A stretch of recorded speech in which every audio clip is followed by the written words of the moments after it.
Christine, remember when you were a kid and you thought that your career was going to be this like perfect straight line trajectory? Oh my, yes. That is not at all what happened. It ended up being way more of a squiggle than I could have ever imagined. And I am so happy that I embraced all of the squiggles along the way.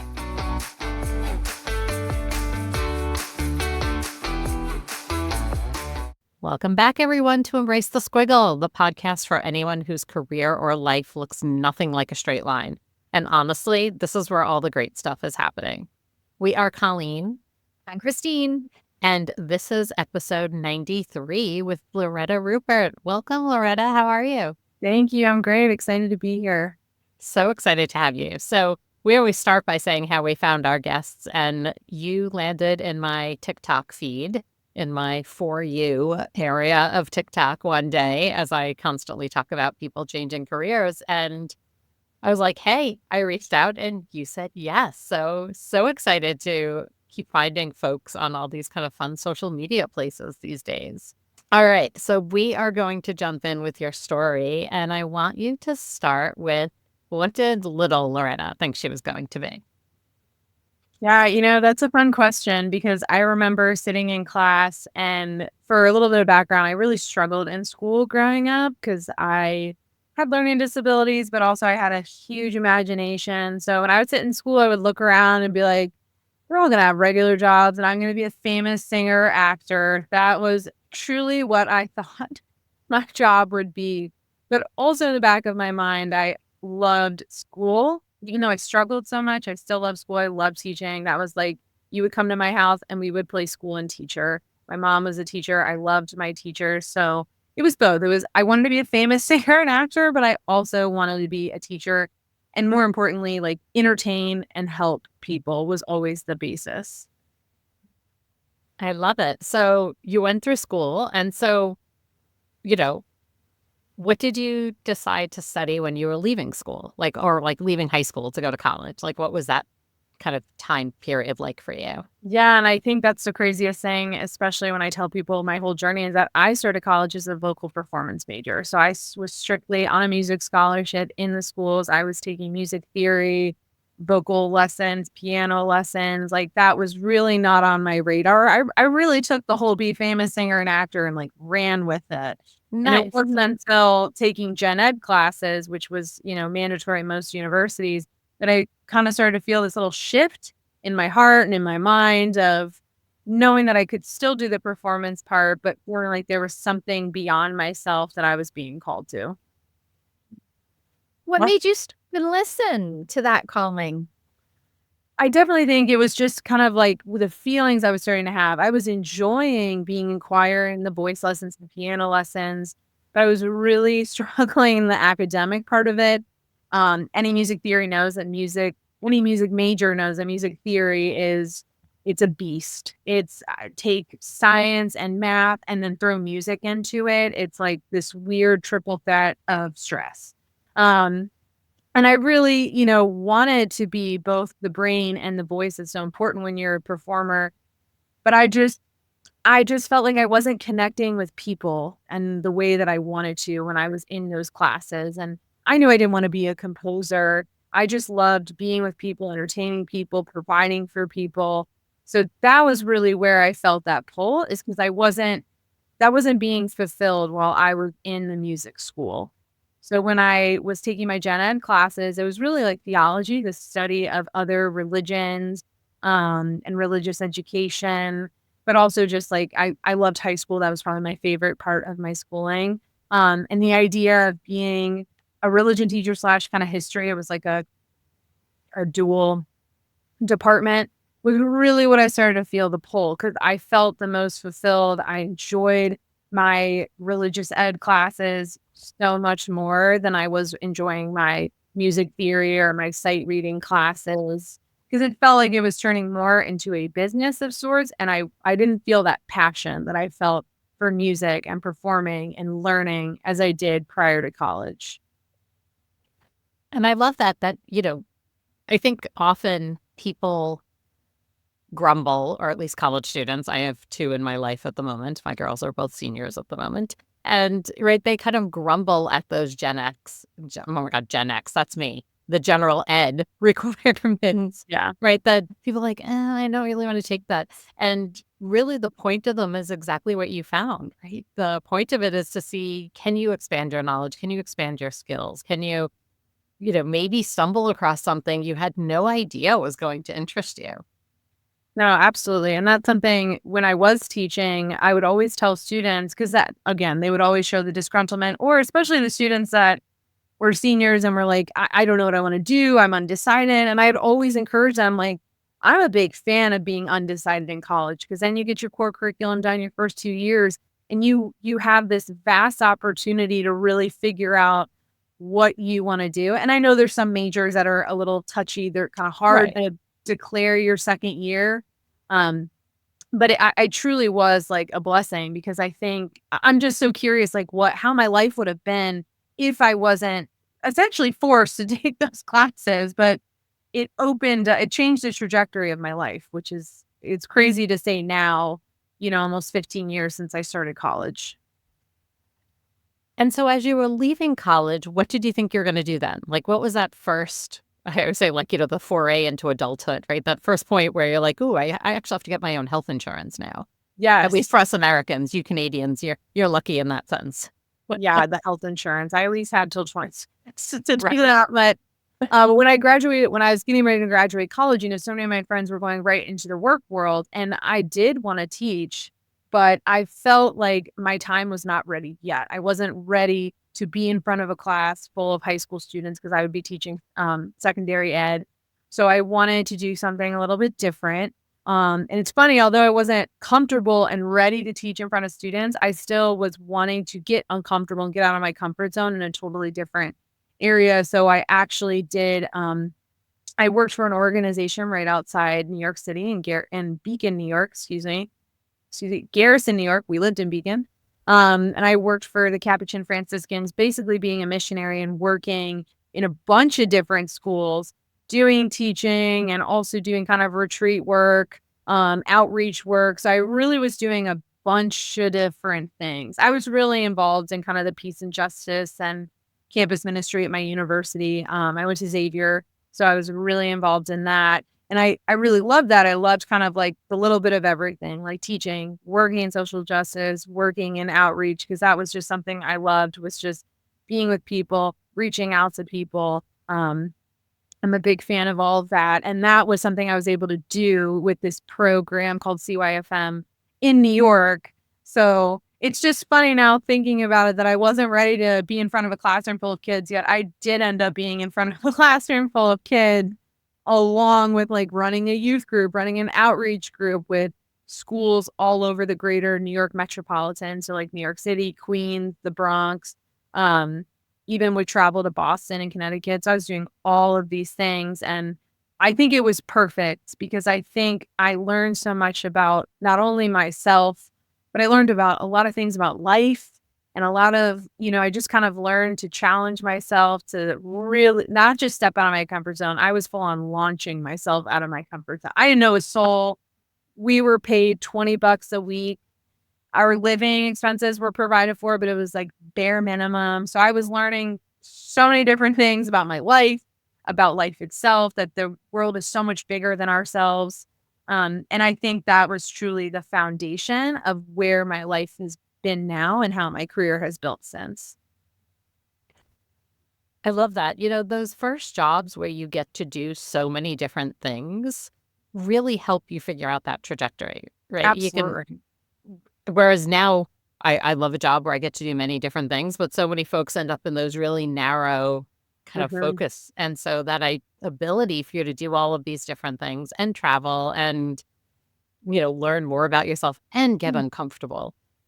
Such a Yes. great experience. What I love about your story, Lauretta, is that you didn't want to do something, but you ended up doing it. So it was almost like trickery. Yeah. Do you know Oh. what I mean? And we get so hooked into, while teaching is being in front of a classroom.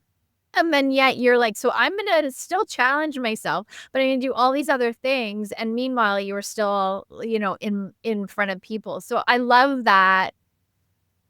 I don't even know. Like, it just kind of makes me laugh about what we the stories we tell ourselves to talk ourselves out of something. And then meanwhile, it's like, oh, look, I'm actually doing that, just not like that.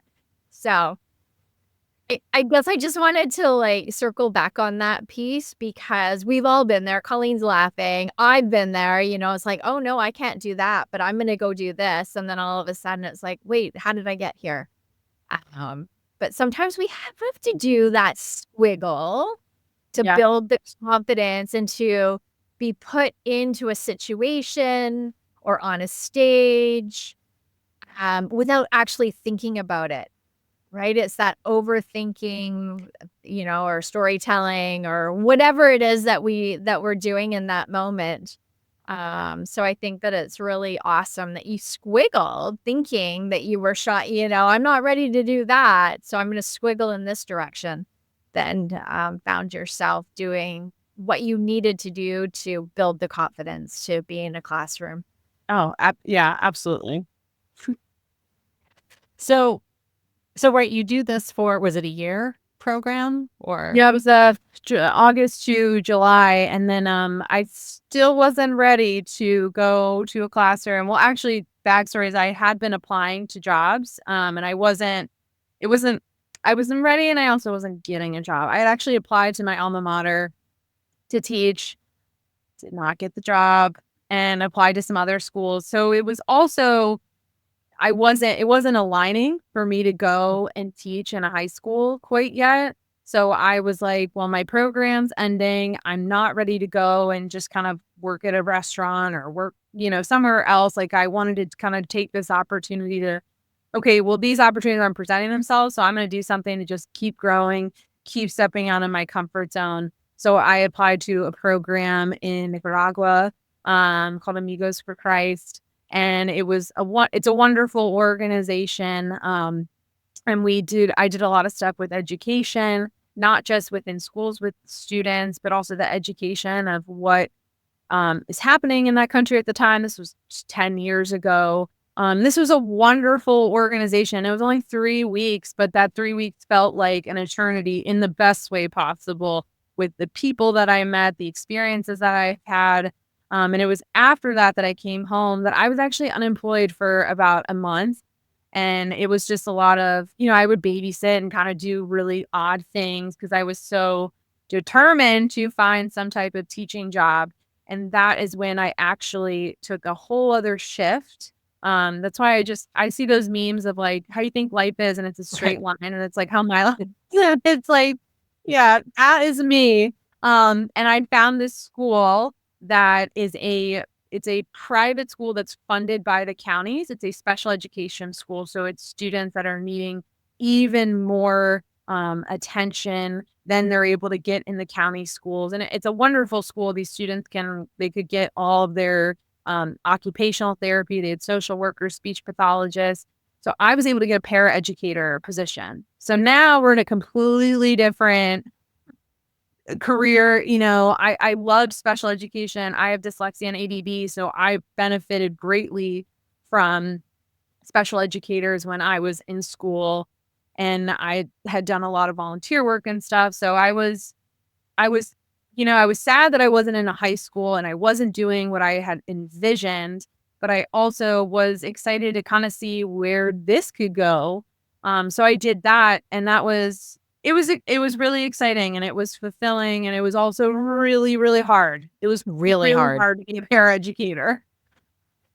Yeah. And so what were you hoping to teach? I know you said high school, but was there a subject matter that Yeah, you were? I was really hoping to teach world religion. So specifically, and that is available at so many like private high school. Right. And you can find it in public high schools too. But I grew up going to private school.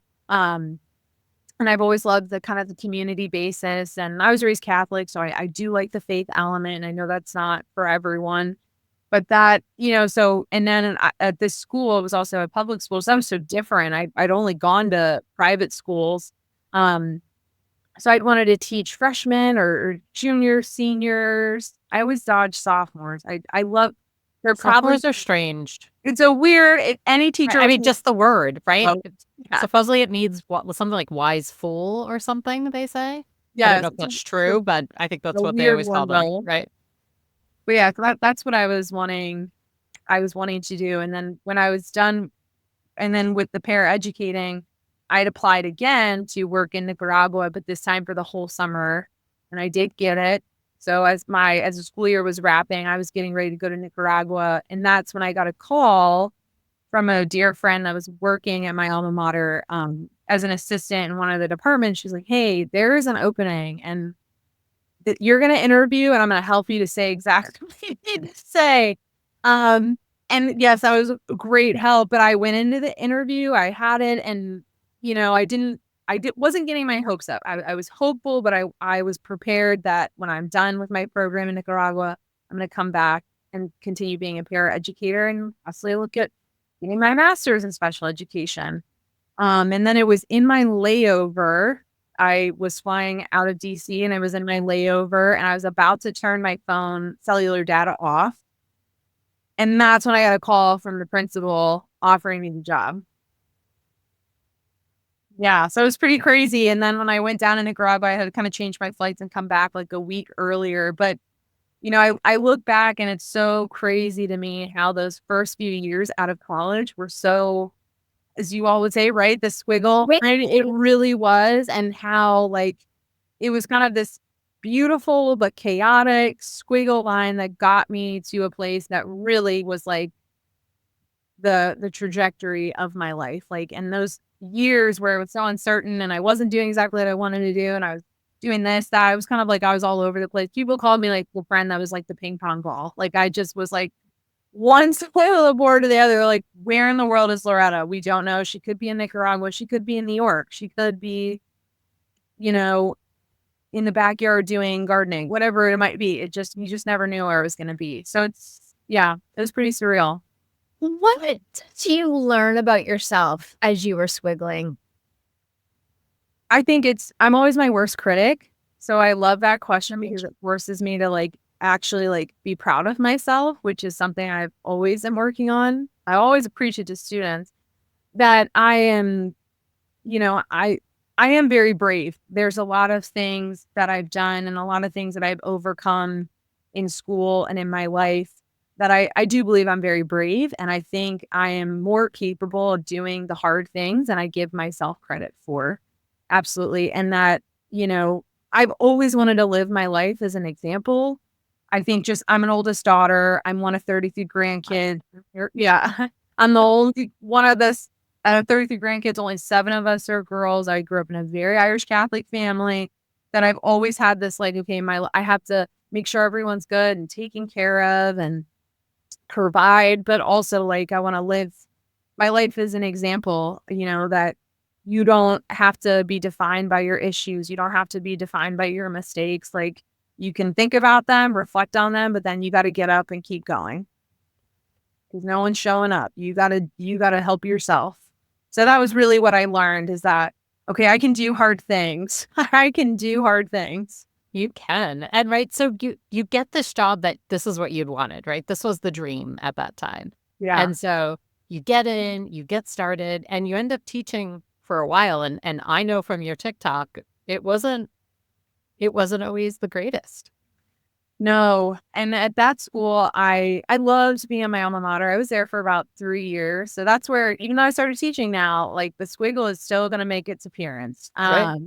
I taught there for 3 years, and always your first year teaching, it is like survival of the fittest. And I would always be told by veteran teachers, and I grew up, my mom was a teacher for 35 years. So she said that, I was surrounded by really wonderful mentors that had been teachers, and all of them would assure me, they're like, oh, it's normal to cry every day for teaching. Like, I remember at the end of the school year, I would look at my students. I'm like, so do you want your money back just for this class? Because I think you learned something. You're in survival mode, but it's crazy how you feel like you don't know what you're doing. But by the end of the first year, you're like, okay, I've got this. And I loved it for the 3 years. And when I left that school, I left because I wanted to move to Colorado. That was always a dream. So I left on like very good terms, and I love that school. I think it's always hard when you work your alma mater, that like weird boundary of like, okay, some of my former teachers who I knew gave me multiple tensions are my my peers. So it'd always be that Tom, your name. My best friend did the same thing. We went to Catholic school, and her first teaching job was at our high school. And she'd be, calling me on the weekend going, can you believe like so-and-so, right? We'd be talking about the teachers, and she's like, I'm supposed to call them by their first names, and I'm still terrified of these folks, right? I'm still nervous about what I'm going to do in front of them, and now they're my colleagues. Oh, yeah. My friends would always be like, all right, give us the inside scoop. I'm like, okay, I do have a thing called a contract and a job I would like to keep. So no, but I maybe down the road when never thought I'd see the day when I'm not teaching. But then I moved to Colorado and I taught there for a few years. And then I will really say the trajectory kind of changed when COVID hit. That was, I think, something no teacher saw coming. And I think, unfortunately, is like not even just in education and so many aspects of our world, which is so crazy to say, is that this wasn't isolated to the United States. This was the world. None of us knew what we were doing. And I think, unfortunately, it breaks my heart to say that's really where I think I saw the shift in teaching and in education, and where I started to kind of see the love and the passion that I had for teaching start to kind of dwindle, because for so long I loved being a teacher, because high school was some of the hardest years of my life. I dealt with so much bullying to the point where like people were suspended from school for the way they bullied me, that I always wanted to be that teacher that was a safe space for kids, because I was that kid freshman year that was eating my lunch in the bathroom by myself. And I'll never forget my freshman year English teacher, Miss Boudreau, like saw me and was like, okay, you're gonna have lunch with me every day now. And it's moments like that I'm like, okay, I want to do that. I want to pay that forward. And that was for so long what fueled the fire. And then when COVID happened, and it was just chaos. I mean, it was, you're teaching online, but you're going to do packets for these weeks. And okay, we're going to be in person for these days. And then never mind, we have an outbreak. So just kidding, you're online. It'd be like at 8:00 at night, I'm getting an emergency alert of, hey, we're going to be in class. And then it'd be 7 a.m. the next day. As I know kids taking the bus, and because it was a private school, they're coming from all over. Outbreak, we got to stay home. So it was just this like back and forth. And, I think with teachers, unfortunately, I'm always a teacher and I think as teachers, we're trained that we always put our students first, like before ourselves, which was something I never saw a problem with, was something I always did. Even when we would do, God forbid, like a lockdown drill, you always prioritize the student.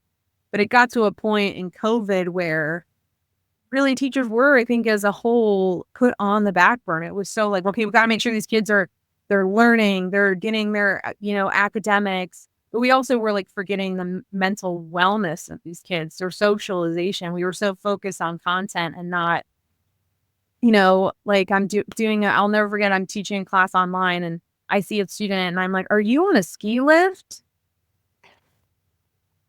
And then the student was then skiing during class. Like I was teaching ski lifts and ceiling fans. So I think that's really where it all, and there's a little bit of a TED talk right there, but that's really where it started was COVID. My girls were both sophomores in high school when COVID hit. And so their whole junior year was online. So halfway, half of sophomore and all of junior. And one of my Facebook memories from this week, which ties right to this, right, was that year they were junior year and they're both taking AP chemistry. And now, so they're taking AP chemistry on Zoom with a guy who it was his second or third year teaching. And everybody was excited to have Mr. Ruster, right? Like there was something about him that like all the students like very quickly were like, oh, Mr. Ruster's the best. And I go to the parent night, which parent night was on Zoom that year. So we're on Zoom and Mr. Ruster comes on and he says, listen, the most important thing to me is your kids' well-being and mental health. If they happen to learn chemistry, fantastic. He's like, but I'm telling you right now that my goal this year is not for kids to get a 5 on the AP. My goal is not even for them to pass the AP exam. He's like, I don't even care if they pass it. And you could see some parents getting antsy about this. And I was the parent that wanted to like reach through and hug him, right? Because his whole goal that year was, I'm going to do my best to teach chemistry on Zoom, AP chemistry. But really, truly, my goal is for those kids to leave this year as unscathed as possible. Yeah. Right. And to hear that as a parent was just the most amazing thing, right? Because it had just been such chaos. No, So, truly, and it just lacked consistency, and that was something I always did on my online is I always do check-ins with students because I think so many students that, school is their safe space. Unfortunately, yes, that happens so yes. often, and that was my number one concern during COVID is I had students that I just and you want to also keep a professional boundary, but it's also like you're just so concerned that I truly like every night my prayers were always about my students that they were just safe, happy, and healthy, especially those weird first month where like there was no contact, there was no school, because no one knew what was happening. And that was something I just prioritized. I think to that point of that teacher was yes, great. Do they learn something? Awesome. But I'm more concerned they learn about life and that they're taken care of and they're happy. Yeah. And students will always remember the Oh, teachers that yes. did that, right? For changed those couple of years. It forever changed all of us on a soul level. Yeah. And I think it was a time where, although it was chaotic, I did see students really come together, and faculty and staff would come together. I think there was always that struggle between teachers and admin because a lot of times we were just not seeing eye to eye, but it was really great to kind of see teachers come together too. I think there's a lot of community in schools, but sometimes with teachers, you're in your own world. You got your teachers who've been there for 30 years that want nothing to do with the teacher that's brand new or vice versa. That was really nice to kind of see, okay, we're all in this together. Literally none of us as a whole has ever experienced this. So we're all on Hey. field. So, I mean, you're definitely not alone in that. I can't even tell you how many people that I've coached over the last, 6 years that are teachers who have left the profession because of COVID and how vastly that just changed the entire education system. And most will say not for the better, right? Occasionally I get someone who's like, oh yeah, sure, this is helpful now, but most found it went the other direction. So you was it a year ago you hit your breaking point? I feel like it wasn't that long ago Well, that no, you 5 switched. months ago. Yep. 5 months I quit. Yeah. Yeah. So so I was in Colorado for about 3 years. So 2021, I moved and I was in a position, I was the director of campus ministry. So I did a lot of I wasn't really teaching. So it was kind of this weird, okay, I'm going to just take a break from the classroom, but I'm not ready to leave schools. I still love working with high schoolers. I still love that formative, relational ministry that you kind of do. The relationships are so important. And I think high schoolers today, they are dealing with things that I could not. I'm 34, I wasn't that long ago I was in high school, but there's just the social media is insane to me. But I was struggling with getting bullied on MySpace, and then Facebook comes into play and they have it's like a Pandora's box of social media. And that was, again, I've always gone into teaching of wanting to protect and provide for students.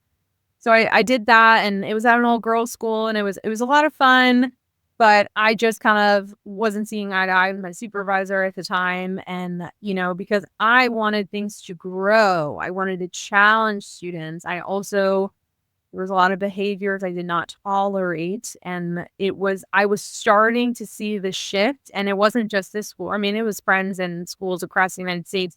I was starting to see a shift in our tolerance of student behavior and then the lack of accountability. There are two things happening is we have this high tolerance of student behavior. And I was very understanding because, again, I get that there's this delay in their social awareness because of COVID. I mean, some of these kids, depending on where your school was, weren't in a building for 2 years. I didn't do asynchronous. They were just at home. Yep. Those are my kids. Yeah, and I was lucky to be at a school where we kind of did both. So I would have kids but again, my mom, she was teaching in a whole other state, and students were not in the building for a year plus. You got that, you want to be patient, you want to be kind. And I absolutely understand that. But then the accountability is now getting lower. So it's we tolerate this behavior, but our accountability of holding students, wanting them to grow, wanting them to be challenged is now low. And that's where again, I loved my job, but I was starting to miss being in the classroom. I started to really miss that one-on-one relationships. I was kind of doing a lot more behind the scenes kind of stuff, programs type stuff. And that was fun, but I was ready to be in the classroom. And that's when I also was getting ready to move from Ohio to go back home to Maryland. And that's kind of where the Squiggle really comes into play, because I was determined that, all right, I'm going to go back to teaching. I think I'll do a few years and then I'm going to restart my master's, because I had started it. I'm going to restart it, be a principal, live happily ever after, And that was not what happened. Not at all. So I moved home, and this school it is wonderful. I knew this school kind of growing up. It was not my alma mater. It was a different school. And, I was really excited, but I don't think took enough time to reflect in where I was, because even before I took this job, I was really excited, but there was this little voice in the back of my head that's like, I don't know if we can do this career forever. I don't know if we can retire as a teacher. This little voice was like, okay, you're really excited. It's glitz and glams. They're offering all these things. There's all these wonderful things at this school, but this little voice kept going, I don't know. And I would always preach to students, like, you got to listen to your gut. Your gut is like, I have ignored my gut and it has not worked. And I don't want to say this, it was like, I just opened like a portal to, hell or something. It wasn't right for you. Yeah. It wasn't panning out the way I thought. And it wasn't all the school. 85% of it was me and where I was at mentally and where I was at in my life. But when I get to the school, I mean, it was great, but to kind of add some layers, my commute was about an hour each way. Growing up in the Washington, D.C. area, we have the worst traffic. Oh, terrible. It was that, but also, again, not having been in the classroom for 3 years, I did not truly realize the state of where students are at today. And not just students, but also where the parents are at today and admin. Just like, I'll realize, although I was working in a school, I was in such a bubble in my job from what was going on in the classroom. Lauretta, why did you ignore that voice? What made you just turn that you turn your intuition down? Yeah, I think because I had thought about leaving education. I really did before I even took this job. But I think it was that was like terrifying to me. It was terrifying to me, the idea of leaving teaching, because I had spent, at this point now, 10 years building this career to be a teacher, to go to these different schools. I had, built this solid foundation to make the plan, right? That straight line. At least I thought I was going to use straight line of my right to teach and be an administrator, get my master's, be a principal. Like, I had already kind of visualized it. So hearing this voice was kind of contradicting what I had viewed. And also I was surrounded by, I have wonderful friends. So many of my friends, the few times I would mention, I'm just like kind of like just curious about leaving teaching, their initial reaction was, but like, you're so good at teaching. You're such a good teacher. You're the best. Just like, I love being hyped up. Don't get me wrong. But also I was like, oh, it kind of would like shut me down. Like, oh, okay. Like, is that all I'm good at? Or is it like you can't see me doing other? But I love that you're bringing this up. I've stopped telling people what I'm thinking about. Yeah. No, it's so true. I tell Colleen stuff. You definitely tell me stuff. Half the stuff she's thinking about the same thing anyway. So it's a safe space. I have really noticed that I've stopped telling people until I've made a decision. Yeah. Or I've heard back on something. Oh, I've submitted my name into, such and such. I don't tell anybody until I've either, if I hear back and it's a no, then I just, I do what I want with it and move on.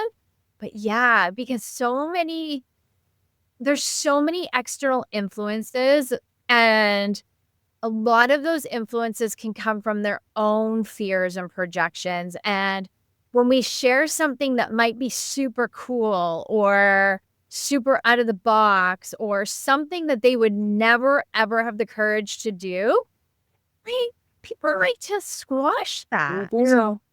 And it's like, I've learned in my older age to just keep that shit to myself. Yeah.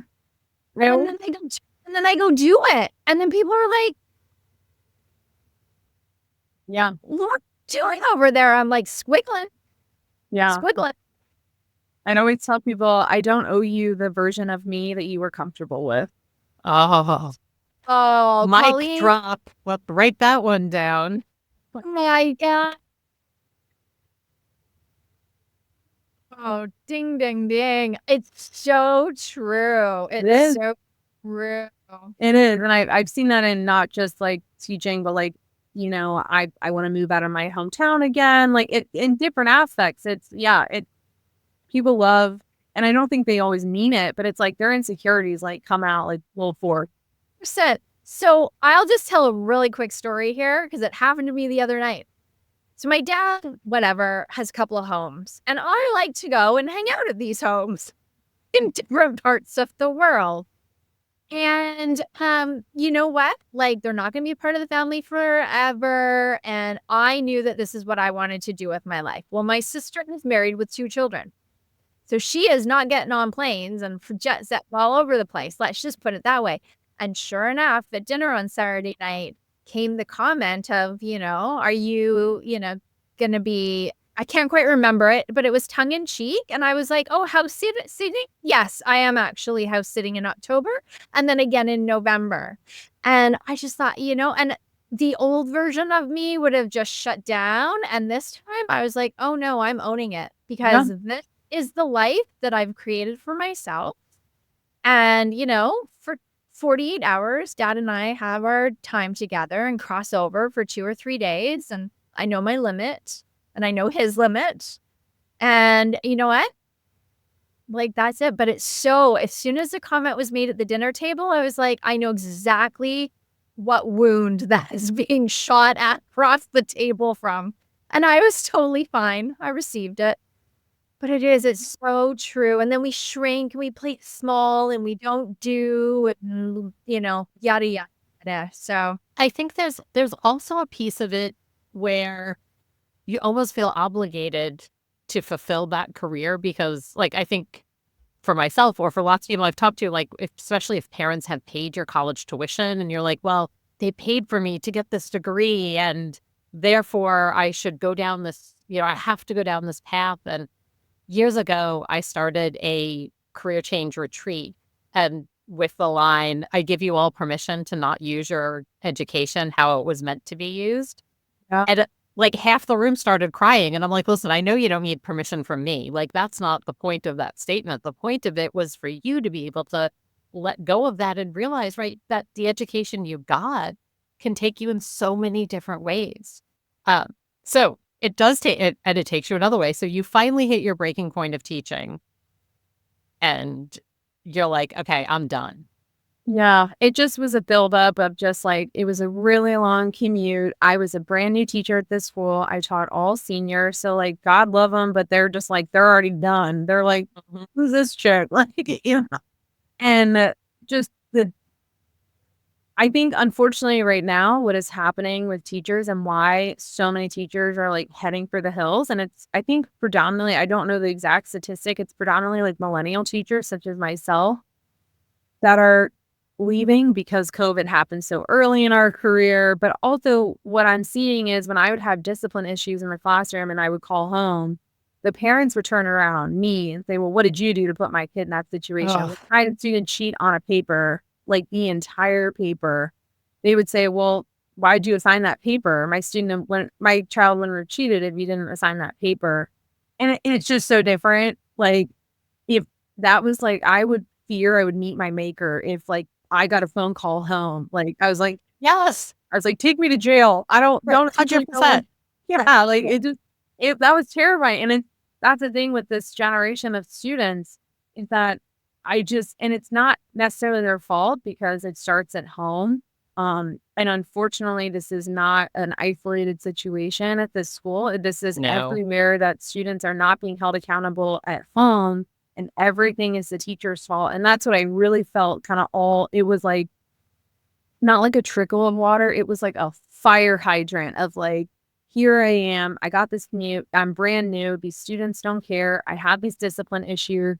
Sure, my like principal kind of backed me up, but like after I got like, yelled at and just like probably cussed at sometimes, unfortunately, by parents. And it was really hard to kind of make community at this school. And again, it wasn't all of the school. It was also Right. me.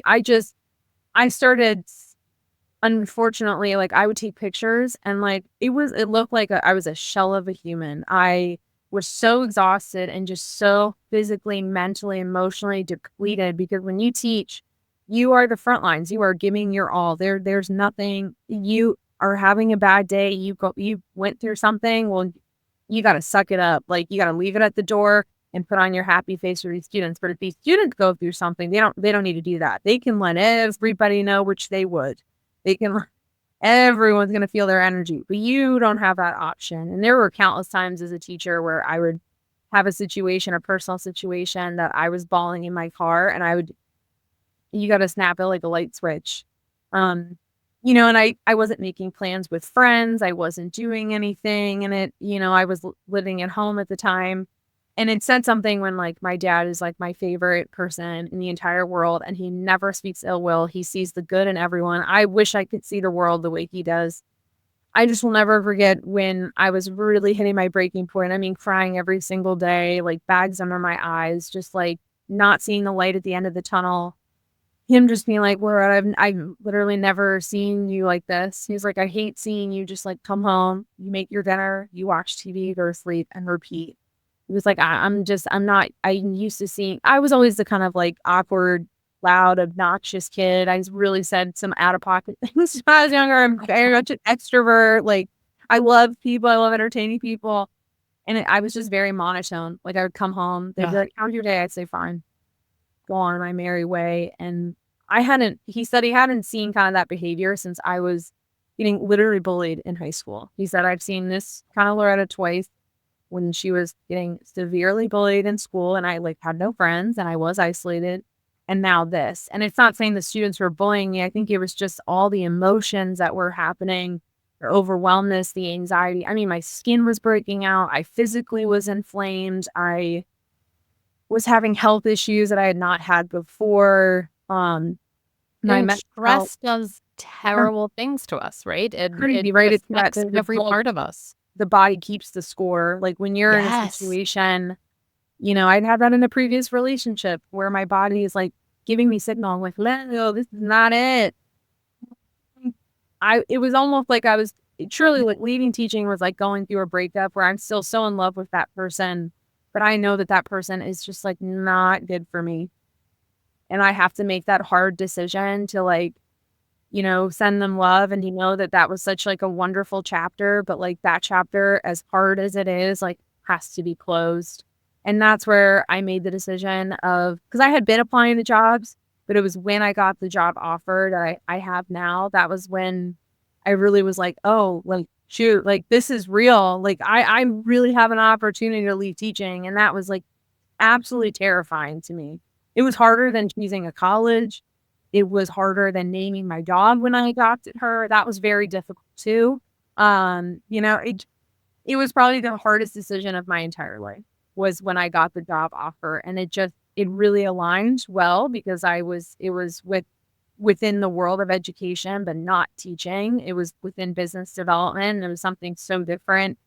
But I just knew that like, I'm someone that like, I'm a faithful person. I really was like God or whatever people want to say, the universe. It truly was like, here it is. Like you'd gone through the ringer. You've learned a lot of things about yourself. Like here's your reward essentially. So it was crazy that for so long I didn't see the light at the end of the tunnel. And then it was like a beam of light just comes through and they're like, here it is. And it was really hard to make that decision also that I left before the end of the school year. That was like someone roundhouse kicked me to the throat. Yeah, it sucked. It was so necessary, but it was really hard to tell my students that. And it was very emotional. I've had goodbyes. Students have graduated. I've they've moved on with life. And that's what I had to keep telling myself is like, the kids are going to be okay. If anything, I'm teaching them the most important lesson, and that is to love yourself to the point where when you're in a situation that is not serving you, is destroying you, that you need to make that hard decision to walk away. And that's always what I want my students to know, is that they are worth so much and they do not deserve to be in a situation, whether it's a job, relationship, family situation, where their worth is questioned, their peace is stolen, they don't have joy, and they feel empty. And it broke my heart that that was what teaching was causing me, because I still love teaching. I love education. I love teaching. I also know in my heart that like I could always go back. That was another big thing, is like, it's not like this final, like, chopping block. Like I can always go back. And that was something I talked about with my admin when I quit, is I was like, and that was another thing. I didn't leave cold turkey. I planned the whole school year. There were only 6 weeks left for teaching seniors. I had everything ready. And because I said to them, I said, I'm leaving on good terms. Like I think this place is a wonderful school. It just didn't, it wasn't a fit. I wasn't a fit for it. And I think that school was also a gift, because I think that school was the push I needed to make the really hard decision that was kind of overdue for me to just step out of education. This has been so incredible, Lauretta. We have to do this in a part 2. So I would love that. Right, folks. So I know we're leaving you at a cliffhanger here as to what Lauretta is doing next and what she's doing now and all of those realizations, but you're going to have to wait and listen to part 2 next week. I'm excited. This is the first time we've done this, but I know all of you are sitting on the edge of your seats, and we just have to do it this time. We seem to do that with our TikTok guests. We do very different things with those that we fruit off the TikTok. We do. I love it. I think this is a great decision. So stay tuned, everyone. Yeah, excited. Continued. Is it time for you to add a little squiggle to your career? Join us every week to hear from another guest talk about how they embrace the squiggle. Subscribe now and find your inspiration.